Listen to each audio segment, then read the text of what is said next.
I'm working on the rear disc brake of a 1995 Big Bear.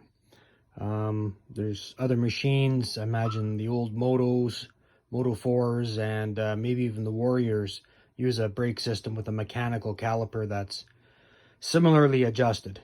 The reason I have to adjust it is the actual wing nut adjusters are fully adjusted inward, but yet when I tried to open it up and look at the pads, there's still lots of pad left. So I've never had one of these apart before, but it looks to me like we got a bolt here, and then around the actual mechanical caliper here, 3 bolts. The rear brakes are disc brakes, and they have little, almost like little pucks that sit and get squeezed together on the disc. Just come over and have a look here. And that's what your disc looks like.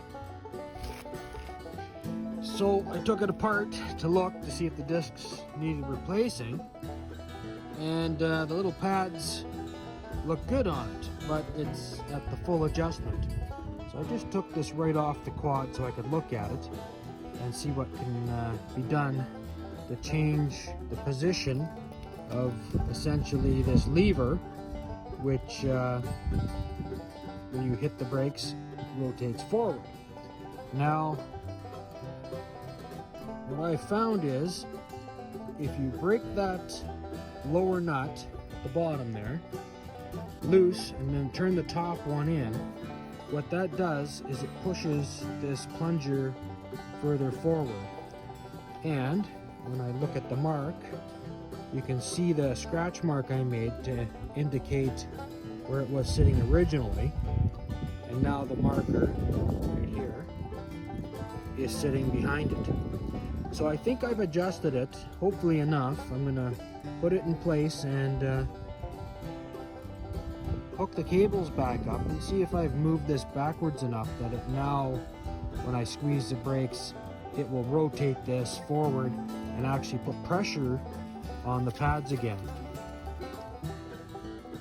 It's my bear detector. He's out on duty. It's spring and the bears are coming out, and there's not a whole lot, as you can see on the grass here. It's all brown still for them to eat. So he's making sure that there's nothing in the yard. So let's get back to this. Speaking of bears, we'll get back to the Big Bear.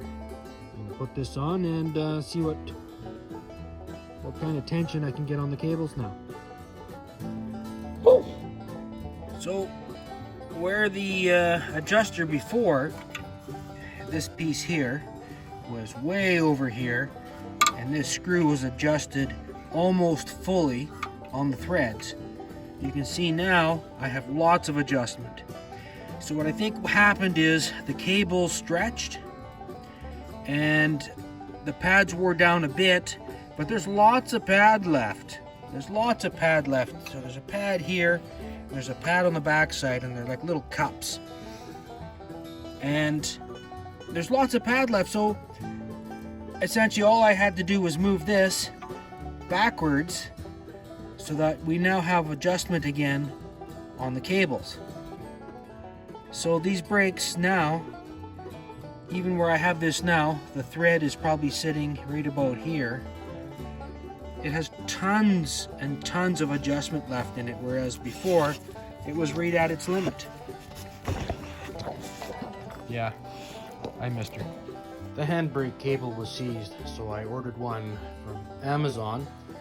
And like so many other times, the part that I received was not the part that was listed.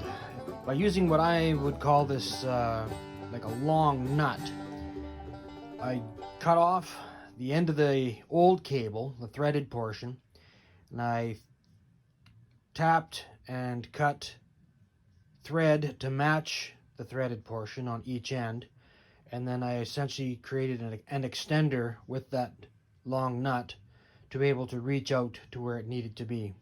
By using this to join the two pieces together, I was able to complete the brake system without having to wait the 2 weeks it would take to get the right part. Well, that's one fix I wasn't planning on making, but in the end it worked. Time to ride.